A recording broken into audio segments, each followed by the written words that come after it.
Eric Peterson with Arborists here. Today's weekly business tip talks about why all tree services, all of them, need to have professional liability. Now, professional liability covers an exposure that's normally excluded or not covered on your general liability. Your general liability covers damage to property and injuries to other people while you're doing the work.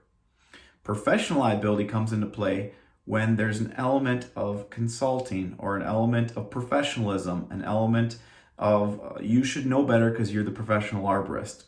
So the article walks through a number of scenarios that every tree service goes through that dictates and necessitates a need for a professional liability policy. The very first one is the work on the tree itself. Now, hopefully people watching this and reading this article understand the A300 pruning standards and will prune accordingly and remove trees according to the A300 standard. That doesn't mean that there won't be a mistake made though.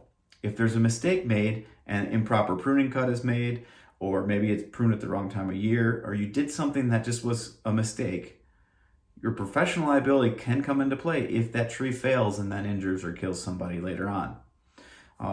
Another aspect is if you're a professional tree care company, you have certified arborists, you have a track qualified arborist, or a number of different credentialed employees. The more credentials that you have, the higher the target of liability is on your back. Now, certainly you've passed the designations and you've shown that you have competence in those areas, so hopefully you have less exposure.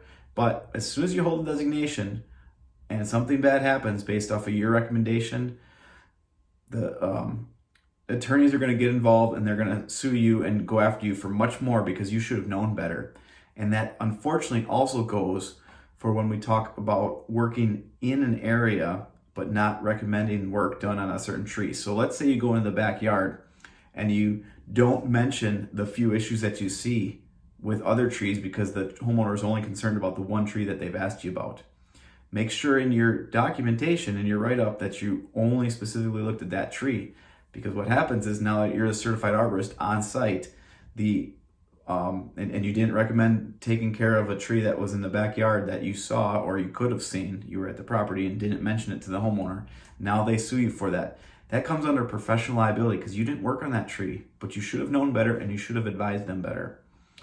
Other areas that tree services get in problem with this are simply consulting jobs where they're actually just offering their verbal opinion or a written opinion of what to do with the tree.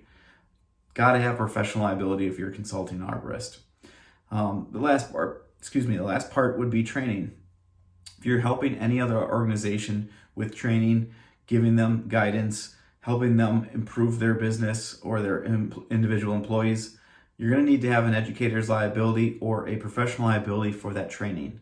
So those are the areas that almost every tree service gets involved with on a daily basis.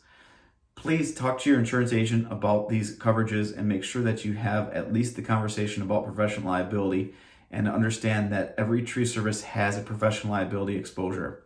If you have any questions, please reach out to a member of the Arborist team.